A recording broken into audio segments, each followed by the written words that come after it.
आज मैं बनाऊंगी चने की दाल के भरवा करेले जो बहुत मज़े के बने थे। आप भी इस रेसिपी को फुल वॉच करें और अपने घर में इसको बना के ज़रूर ट्राई करें। अस्सलाम वालेकुम, कैसे हैं आप सब लोग। आज मैं बना रही हूँ चने की दाल के भरवा करेले जो बहुत मज़े के बनते हैं। तो दाल को मैंने 2 घंटे पहले भिगो दिया था, फिर इसको मैंने प्रेशर लगाया। तो 5 से 6 मिनट इसको मैंने प्रेशर लगाया। तो ये देखिए कितनी अच्छी सी दाल गल गई है। तो ज़्यादा आपने नहीं गलानी, फिर वो घुल जाएगी। अभी जो करेलों की फिलिंग है हम वो तैयार कर लेते हैं। और यहाँ पे मैंने लिए थे आधा किलो करेले। इनको मैंने छील के नमक लगा के रख दिया था। तो इस तरह से ना इसकी कड़वाहट दूर हो जाती है। अंदर से मैंने सारे बीज निकाल लिए थे, फिर 2 घंटे बाद इसको मैंने वॉश कर दिया था। और जो हम करेलों के लिए फिलिंग तैयार कर रहे हैं उसमें जाएगी ये बिस्मिल्लाहिर्रहमानिर्रहीम हाफ दाल मैं अभी डालूँगी और हाफ का हम मसाला तैयार करेंगे। फिलिंग के लिए ये हाफ काफ़ी। इसमें जाएगा बारीक कटा हुआ 1 टमाटर, इसमें जाएंगी 2 अदद सब्ज़ मिर्च और ये बारीक कटा हुआ 1 प्याज। और अब इसमें जाएंगे मसाले। मसालों में क्या चीज़ें जाएंगी वो आप नोट कर लें। आधा चम्मच नमक जाएगा, आधा चम्मच हल्दी, आधा चम्मच कुटी हुई लाल मिर्च, आधा चम्मच पिसी हुई लाल मिर्च और आधा चम्मच खुश्क धनिया पाउडर। ये सारे मसाले हम इसमें डाल देंगे। अब हम इसको अच्छी तरह से मिक्स कर लेंगे। दूसरी तरह से भी बनते हैं कि इसका मसाला बना के फिर दाल को ठंडी करके फिलिंग भरें, लेकिन इस तरह से बहुत अच्छा फ्लेवर आता है। ये जो दाल है ना, जो करेलों के अंदर जाके फ्राई होगी, पकेगी ना, तो बहुत अच्छा इसका टेस्ट आएगा। इस वाली दाल का हम मसाला बनाएंगे, उसके लिए जो चीज़ें हैं ये पड़ी हैं, तो जब मैं मसाला बनाऊंगी फिर आपको बताऊँगी। इस स्टेज पे आप नमक मिर्च भी चेक कर सकते हैं। तो अगर नमक या मिर्च आपको कम लगे तो आप और भी ऐड कर लेंगे। करेला यहाँ पे मैंने करेला ले लिया, तो अब मैं इसकी फिलिंग कर लूँगी। फुल भर दिया मैंने। अब लेंगे जी हम धागा जो आपने वो टाइट करके बांधना है, लूज नहीं बांधना, क्योंकि जब ये फिर फ्राई होंगे ना तो फिर उतरना शुरू हो जाता है। देखें धागा मैंने बांध लिया है। तो इस तरह से आप फ्राई करेंगे तो फिलिंग है वो कभी भी करेले से बाहर नहीं आएगी। इसी तरह मैं करेलों में फिलिंग डाल के एक धागा बांध देती हूँ। तो यहाँ पे देखें जो मैंने फिलिंग है वो करेलों के अंदर भर दी है और ऊपर से मैंने सब करेलों के ऊपर धागा बांध दिया अच्छी तरह से, जो ताकि इसकी जो फिलिंग है वो बाहर ना आए। डाल दिया है सरसों का ऑयल। इसमें कोई इतने मज़े के बनते हैं, आप बना के देखिएगा, आप कहेंगे वाकई बहुत अच्छा सा टेस्ट आता है। तो तेल को मैंने फुल गर्म कर लिया। तो अब मैं इसमें डाल दूँगी इसको डाल के फिर मैं इसकी जो फ्लेम है वो मैं मीडियम कर दूँगी।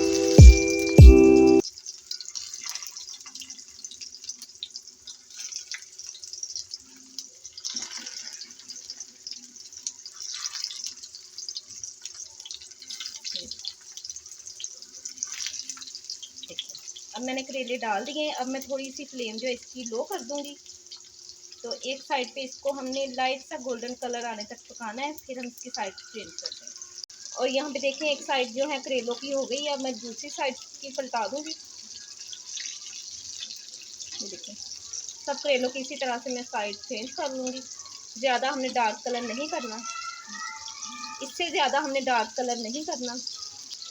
इसको एक साइड से फ्राई होते हुए तकरीबन 5 से 7 मिनट लगे थे। कितना अच्छा सा कलर आ गया करेलों का, इतना ही हमें कलर चाहिए था। तो अब 5 से 7 मिनट लगेंगे दूसरी साइड से। तो यहाँ पे देखें जो करेले हैं वो दूसरी तरफ से भी फ्राई हो गए हैं। तो अब मैं इसको निकाल लेती हूँ, फिर हम इसका मसाला तैयार करते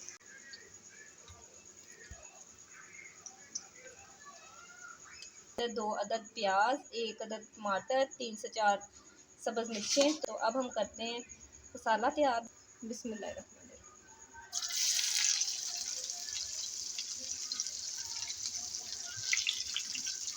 प्याज को डाल के मैं थोड़ा सा फ्राई करूँगी ऑयल में। हमने बस थोड़ा सा इसको ऑयल में फ्राई करना है, ज़्यादा हमने इसको फ्राई नहीं करना। अब मैं इसमें डाल दूँगी सब्ज़ मिर्ची और टमाटर को भी भूनूँगी।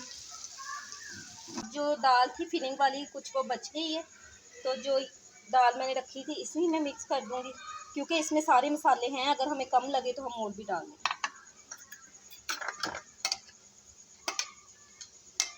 क्योंकि प्याज भी, ये मसाला भी बनना है, तो थोड़े से मसाले और डालूँगी, ज़्यादा नहीं डालूँगी। तो यहाँ पे देख लें जो प्याज और टमाटर अच्छी तरह से फ्राई हो गए हैं ऑयल में। अब मैं इसमें डाल दूँगी ये दाल। बिस्मिल्लाहिर्रहमानिर्रहीम। इसको भी करूँगी मिक्स। हल्दी मुझे थोड़ी कम लग रही है प्याज की वजह से, तो मैं थोड़ी सी इसमें डालूँगी हल्दी। और सब्ज़ मिर्चें तो मैंने डाली हैं। प्याज में भी थोड़ी सी मैं कुटी हुई मिर्च डाल दूँगी। अब मैं मसालों के साथ इसकी थोड़ी सी बुनाई करूँगी। और करेलों में आपको पता है कि मसाला ज़्यादा हो तो अच्छा लगता है। और फीलिंग भी देखें करेलों में उसी तरह से मौजूद है, ज़रा भी बाहर नहीं निकली। तो अब मैंने क्या करना है, ये जो करेले हैं इसको मैंने रख देना मसाले के ऊपर यूँ। और इतनी कोई मज़े की खुशबू आ रही थी। आप भी इस तरह से घर में बना के ज़रूर देखें। और जो मेरे चैनल पे नए हैं, मेरे चैनल को सब्सक्राइब, लाइक, शेयर कर दिया करें। और अच्छे अच्छे से कमेंट्स भी किया करें। इतनी मेहनत से हमारी ये 2-4 मिनट की वीडियो बनती है, यूँ ही आप बीच में छोड़ के ना जाए। और अब यहाँ है मेरे पास इमली, जो मैंने भिगो के रख दी थी। 5 से 10 मिनट हो गए इसको। और यहाँ पे मेरे पास है दूध। इमली की मैं अभी गुठलियाँ अलहदा कर लूँगी। अब मैं डालूँगी इसमें इमली का पल्प। ये आपने दम पे ही डालना है, पहले नहीं डालना। और अब मैं डालूँगी दूध। करेलों के ऊपर आपने डालना है। इससे क्या होता है कि जो छिलका होता है ना करेलों का, ज़रा भी सख्त नहीं रहता है, बिल्कुल सॉफ्ट हो जाता है। ये देखिए दूध मैंने डाल दिया, बस इतना ही हमने डालना है। अब मैं जो ये दाल है इसको करेलों के ऊपर डाल दूँगी थोड़ी थोड़ी सी। ये देखिए अब मैं इसको ढाँप दूँगी 5 से 7 मिनट के लिए, बिल्कुल लो फ्लेम पे। और यहाँ पे देखें जी 5 से 7 मिनट हो गए हैं। तो ऑयल जब ऊपर आ गया और बहुत मज़े के जो दाल भरमा करेले तैयार हो गए हैं। ये देखो कितना सॉफ्ट इसका छिलका है। ये सारा है दूध की वजह से। अब मैं इसको निकाल लेती हूँ प्लेट में, फिर मैं आपको दिखाती हूँ इसकी फाइनल।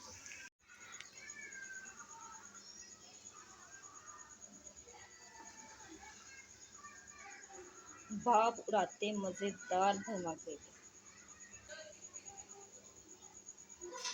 और अल्हम्दुलिल्लाह दाल भरमा करेले जो हमारे तैयार हो गए, बहुत मज़े के बने थे। आप भी घर में इसको ज़रूर ट्राई करके देखिएगा। रेसिपी अच्छी लगी हो तो चैनल को सब्सक्राइब, लाइक, शेयर और अच्छे अच्छे से कमेंट ज़रूर किया करें। और प्लीज़ वीडियो को फुल वॉच किया करें, बहुत मेहनत से हम बनाते हैं। इसी के साथ मुझे दीजिए इजाज़त। अल्लाह हाफ़िज़।